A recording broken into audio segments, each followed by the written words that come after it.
What's going on, guys? Well, this is going to be a fishing related video if you didn't catch on already by the title, but I'm going to show off this lure, talk about it a little bit, just kind of make a brief video talking about fishing in general because my fishing game has changed completely. It's done on 180.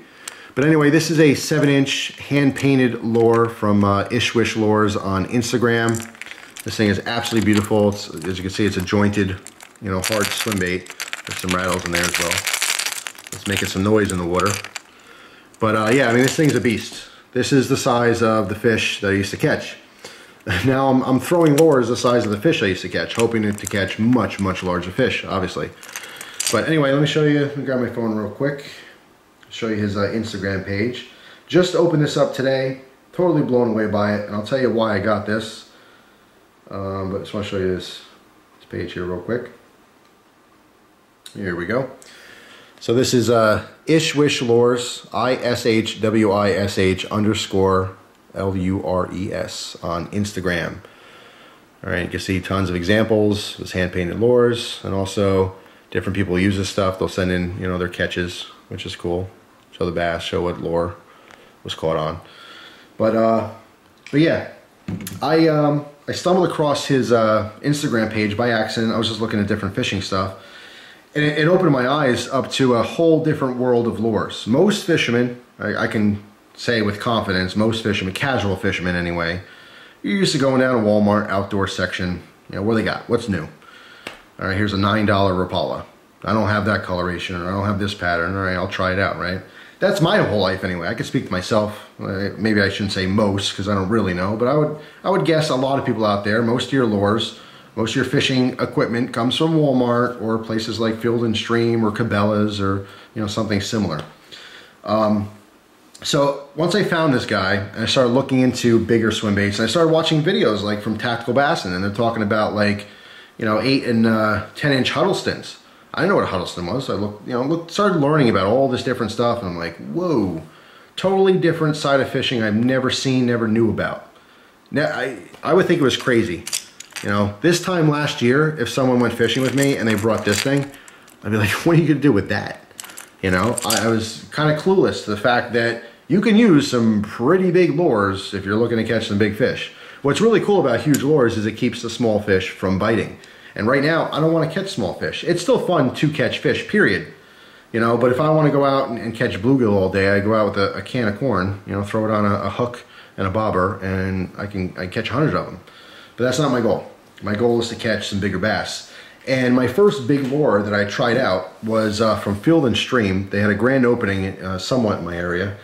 And I went there and they got some good deals on some different things. I was talking to the guy, I said, look, I'm looking for some big baits, right? Big lures. And he's like, well, the biggest thing we have right now here in like a hard bait is this Gantrel Jr. And if you guys are familiar with that particular lure, I don't have it in front of me right now. But I'll maybe do a comparison in the future with some of these bigger lures to tell you my experience with them and maybe show you their action in the water and stuff like that. But anyway, the Gantrel Jr. is small on this one. Looks like a bluegill. It's a hard bait. Same thing. It's set. It's jointed. So there's different segments. It has an amazing action in the water. Okay, it looks like a real fish. And when I eventually show you that video I'll do on it, I'll show you the different actions in the water. But it looks so convincing. The coloration on it. The movement in the water, it looks like a real fish. It's ridiculous. I've never seen anything like that in my life. So that really turned me on to trying some other ones, because once I started fishing that, number one, never caught any small fish anymore. I haven't caught a bass under like, I don't know, ½ pound. Now I used to catch anywhere, very, very small bass up to, I'd say, about a pound. Now I can consistently catch bass, even, it's getting colder now in the fall. I can't wait to try this in the summer and the spring next year. But even in the fall, I'm consistently catching like 1.5 to 2.5 pound bass. Absolutely amazing. I caught one 4-pound bass as well, which that one I know was 4 pounds. It was actually, well, I shouldn't say 4, it was like 3.9 pounds because I weighed it. But I'm consistently catching bigger bass. I'm getting a lot less catches. Maybe back in the day I'd go out fishing, I'd catch like 7 to 10 bass, on like a nice summer's day. But they're all smaller bass. And now, I'm catching maybe 1 to 2 bass every time I go out fishing, but they're bigger. So it's getting closer to what I want. And it's amazing to me that all these years I never really thought about that. Yeah, I mean a bigger food supply. I just didn't know. I'm learning a lot about bass and just what they do, how they act. And what I've learned is the bigger bass, they go for bigger food, bigger meals. They're kind of lazy like that. They don't want to chase a bunch of small food. They'll wait around and sit around until that one big meal comes and then whoosh, suck it up and they're good for a while, you know. Not only that, but the bigger, older bass are smarter. You know, if it's a place people fish all the time, there's a good chance that that got caught when it was younger. You know, it learns to scrutinize their food a little bit more, you know. I would imagine if I went to bite a cheeseburger and a hook grabbed me by the cheek and I flew out of my seat, then I'd think twice the next time I bite a cheeseburger, right? I know it sounds dumb, but you know, that's how the fish think. So, so yeah, this lure is brand new, so I can't speak to how it works yet, but I can tell you a very similar lure that was smaller is working awesome. So I cannot wait to try this one. I just want to kind of show this off a little bit and talk about, you know, fishing in general, just fishing bigger things, as well as matching the hatch, something else I never knew about until like a couple months ago. It's crazy. And if you don't know about match the hatch, it's the idea that you're throwing baits and lures that are mimicking the actual food that those fish eat. Now, if you don't fish, you might think like, okay, well, a little fake fish, you know, catches a bigger fish. Fish eat other fish. Yes, that's true, they do.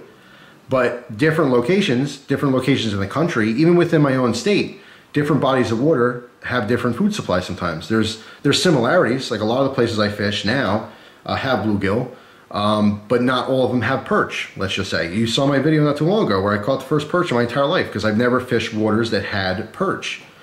So those bass in the waters that don't have perch, if I throw a perch lure, they're not gonna know what that is. Yeah, it's gonna look like a fish, but they might be hesitant because they've never seen that type of fish, you know? Does that make sense? So the idea of matching the hatch is throwing food sources or mimicking food sources that these bass actually eat all the time, okay? The place that I fish, mostly, it's a farm pond. The main food source for these bass are like, there's bluegill is the main fish food source, but besides that, they're also eating a lot of frog, probably eating a lot of small mice, maybe even small birds, things like that. And also small bass. If you don't know, they're cannibals, so they will eat other small bass. So yeah, so the direction I'm going basically with fishing is bigger lures and just more sunfish profiles. So I'm very excited to use this one. I will certainly report back to you in the future on it. To give you an idea as far as price, because I know a lot of people, you know, will be interested, but they want to know what's it cost, right? Just like knives, right? And I'm actually going to use knives as a parallel here to kind of explain this better. But Ishwish Lures sells this style of lure. Obviously, you can get painted any way you want. I had told him that I wanted a bluegill, and this is what he came up with, which I love. I absolutely love it. It very much mimics the coloration of a bluegill. Awesome. But this would be a $39 lure. Now, you might say, wow, that's too expensive, 39 bucks. Let me tell you, when I started looking up lures, when I started looking up Huddlestons, Matt lures, all these different, you know, bigger lures, you're talking 40 bucks, 60 bucks, 100 bucks, 150 bucks, 200 bucks, 250 bucks. You believe that? 250 bucks for one lure? Would you believe if I told you that there's lures out there that are $500 and $600 each? There sure are.